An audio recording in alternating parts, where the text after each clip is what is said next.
ரெண்டாவது தடவை இந்த ஹோட்டலில் சாப்பிட்டேன். அருமையாக இருக்கு. கையெழுதி தான் என் மகன் தான் இந்த கடையை அறிமுகப்படுத்தினான். பிரமாதமாக இருக்கு. பல பேர் வந்து சாப்பிடுவாங்க. இட்லினா சூப்பர். 10 ரூபா தான். பொங்கல் பொங்கல் எவ்வளோண்ணே? 40 பொங்கல் 40 ரூபா. அப்படியே வந்து கோயிலில் கொடுப்பாங்கல்ல அந்த அளவுக்கு வந்து பிரமாதமாக இருக்கு பொங்கல். பொங்கல் வந்து பூரி மட்டும் நான் எங்கேயும் சாப்பிட மாட்டேன். இங்கே சாப்பிட்றேன். அருமையாக இருக்கு. ஓகே, உங்கள் பேர் என்னண்ணே? என் பேர் முத்து சார். எத்தனை வருஷம் அந்த கடையில் வச்சிருக்கீங்க? இந்த கடை வச்சு ஒரு 10 வருஷம் ஆச்சு. இங்கே 10 வருஷம். இங்கே 10 வருஷம். வீட்டுக்கு வந்து 40 வருஷம் ஆகுது. 40 வருஷம். இதுக்கு முன்னால எங்க வளர்க்குறீங்க? மவுண்ட் ரோட்ல கடை வச்சிருக்கேன். கடையும் வச்சிருக்கிறேன். நிறைய பேர் வந்து சாப்பிட்றாங்க. நானே பார்த்துருக்கேன். வந்து கார்ல வந்து சாப்பிட்றாங்க, பைக்ல வந்து சாப்பிட்றாங்க. எப்படி வாடிக்கையாளர் எப்படி கவர்ந்தீங்க நீங்க? குவாலிட்டி குவான்டிட்டி தான் சார். அவ்வளவுதான் நம்மளுடைய ஆக்டிவிட்டிஸ். உங்களுடைய நம்ம பழகுறோமோ அதை பொறுத்து தான் மெயின் வந்து கஷ்டப்பட்டு நம்ம வந்து எப்படி கஷ்டப்பட்டு பழகுறோமோ அதை வச்சு தான் அவங்க. விலைப்பட்டியை சொல்லுங்க. இட்லி என்ன விலை? இட்லி 10 ரூபா. பூரிக்கிழங்கு? பூரிக்கிழங்கு 30 ரூபா. பொங்கல் 40 ரூபா. வடை 10 ரூபா. வடை 10 ரூபா. ஒரு நாளைக்கு டேர்ன் ஓவர் சுமாரா எப்படி இருக்கும்? நல்லாவே இருக்கும். நல்லா இருக்கும். சரி, அது சொல்லுங்க. வாடகை லீஸுக்கு மாரி வாங்கியிருக்கீங்களா? வாடகை. முதல்ல என்ன இருக்குங்க? பத்தியான தக்காளி சாதம், தயிர் சாதம், சாம்பார் சாதம், புதினா சாதம், கறிவேப்பிலை சாதம், எல்லாமே லெமன் சாதம் எல்லாமே. நைட்டு கிடையாது சார். எத்தனை பேர் வேலை செய்யறாங்க? 4 பேர் சார். ஹோட்டல் சாம்பார் தான் ஹைலைட்டு. சாம்பார், வடை, இட்லி எது வாங்கினாலும் நல்லா இருக்கும்.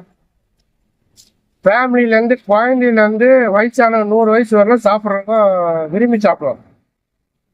நல்லா இருக்கும். காலையில நல்லா எது கொடுத்தாலும் சுட சுட கொடுப்பாரு.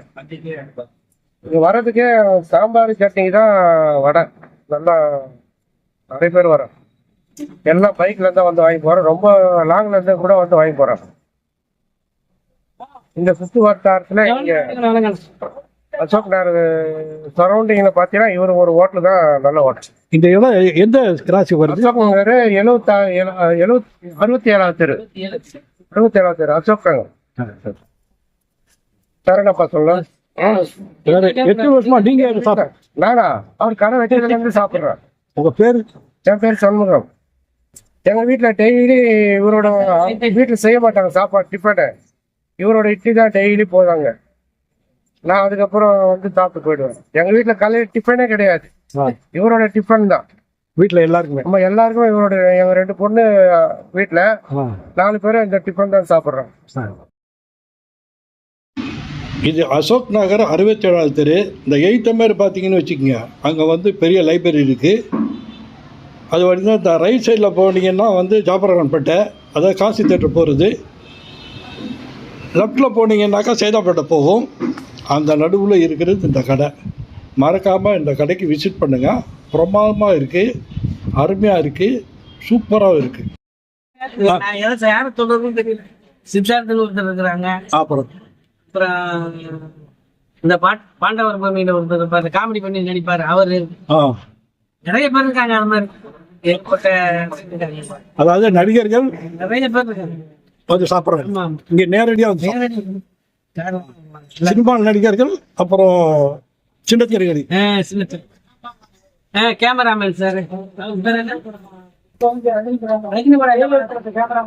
ஜெயிலர் பட கேமராமேன் சார், அவங்க வீட்டுல வைஃப், அவங்க எல்லாருமே இங்கதான் சாப்பிடுவாங்க ரெகுலர். நாம வந்து சாணி காகிதம்ன்ற படத்துல கேமராமேனா ஒர்க் பண்ணிருக்காங்க.